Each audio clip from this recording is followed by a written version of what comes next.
Rock. We are on the road tour bus. Thank you, Ben, for inviting us in. Thank you for having me. In your home, away from home. Yes, that it is.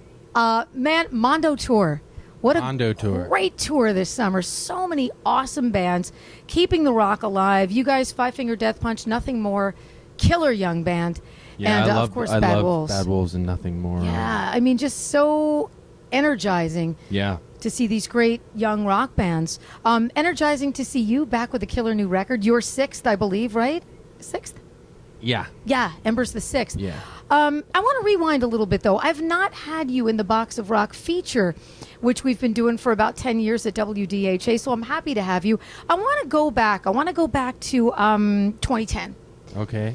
And I want to go back to... I might have trouble, but... Well, kind of a watershed time for you. Whatever you feel like sharing, but a watershed time for you. Just my memory is a little fried. Yeah. I had a good time when I was young. Yeah. All right, well, then my brain's not what it used to be. We'll go to 2014 then. No, I'm only kidding.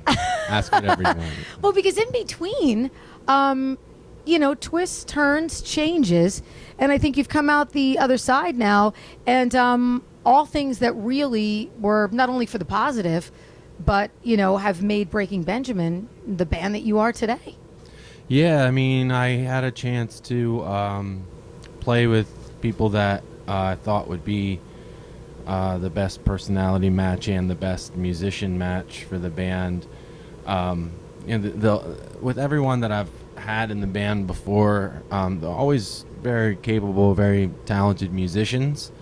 But sometimes, you just kind of have different ideas that are not sort of things that you share, that you're not mutual with. And so that's important too, So reforming the band after the hiatus, I basically just picked who I knew was going to be the best fit. And it's been really incredible, and it's really made the band. I mean, I've always really... been grateful to the fans, and I've always been nothing but absolutely appreciative for everything that they've done, but I wouldn't say that I was like the happiest in my own band. And so now, like, the band is what it should be, where the business is the last thing we kind of deal with, and we make sure that everybody is happy and everybody is doing what they want to be doing. Yeah. Not what they're contractually obligated to be doing. I mean, just don't want to be in that sort of situation. And I mean, that's okay for a desk job, but a band is emotional. Yeah, a little bit of that reckless abandon where you just want to feel it. A band is music is like expressive, and I think if you don't have a good relationship with your band, it kind of comes across to people. Yeah, no doubt. And I can feel it in this record and certainly see it in the live performance.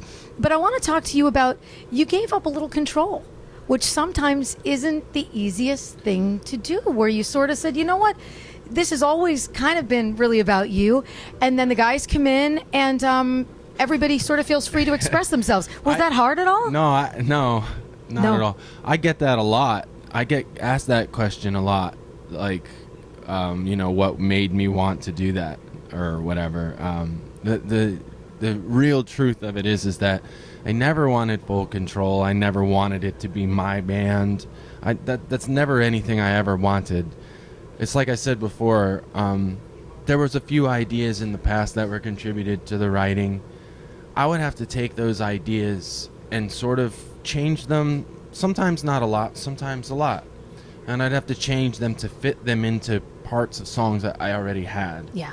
And I did that because I always wanted people to contribute. I always wanted people to be a part of it. I never wanted it to be just my thing. So I would take for instance, like a riff, I would take mine out and I'd put something else in that would fit, just to kind of involve people in it. Mm-hmm. And so with that, with these guys, I don't have to do that. They write full songs. They write more along the lines where it fits perfectly as is, because we're more like-minded, and I don't have to change anything to make it work. So I never gave up any control, because I never really wanted any control. I was just the only one that wrote songs that I could connect to. So I'm not saying that anybody else in the band didn't write good songs. I'm not saying that. I'm saying that it's just nothing that I was really interested in. It's nothing that really sounded like Breaking Benjamin to me. And it's nothing that like I could put my heart in, and I didn't want to do them an injustice by performing something of theirs that I just wasn't interested in. Well, I think you've always been a very true to yourself artist. Yeah, that's something that people have always known about you. Yeah, I mean that's I gotta do what like feels right. I gotta do what motivates me and moves me, and I just never heard anything before that did that for me, and so I had to write the songs. If I didn't, there wouldn't be any. So it was that kind of situation. I never wanted the burden. It's actually more of a burden. Sure, than I would anything. imagine it would be. Yeah. So I never wanted that burden. I always wanted to just basically open up an email and there'd be a song in there. Yeah. I mean, that was awesome, and I have that with these guys, and it's just been incredible, and I'm a fan of theirs. That also allows me to kind of view it differently, because a lot of people will ask me, like, what's my favorite song? What's my favorite song of mine? And I'm like, I'm not like a fan of myself. Right. You know, so when somebody else writes something, that's an interesting to hear you say that. You know, like, what's your favorite song? And yeah, I mean, like, I just feel bad I mean, I like it to a point where I'm comfortable with putting it out and performing it. I mean, I do like songs that I've written, or else I wouldn't write them. But when somebody else writes a song for the band, I can like it more because it's not mine.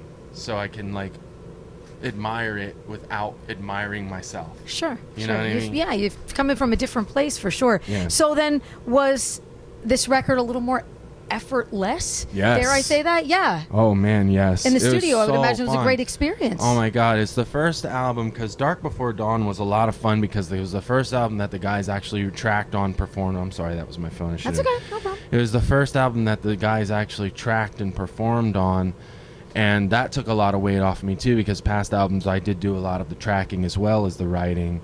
And so they did a lot of that on the last album, and they did fill in some of the spaces that I had left. So I wrote about 95% of Dark Before Dawn, which is the first album the new guys are on.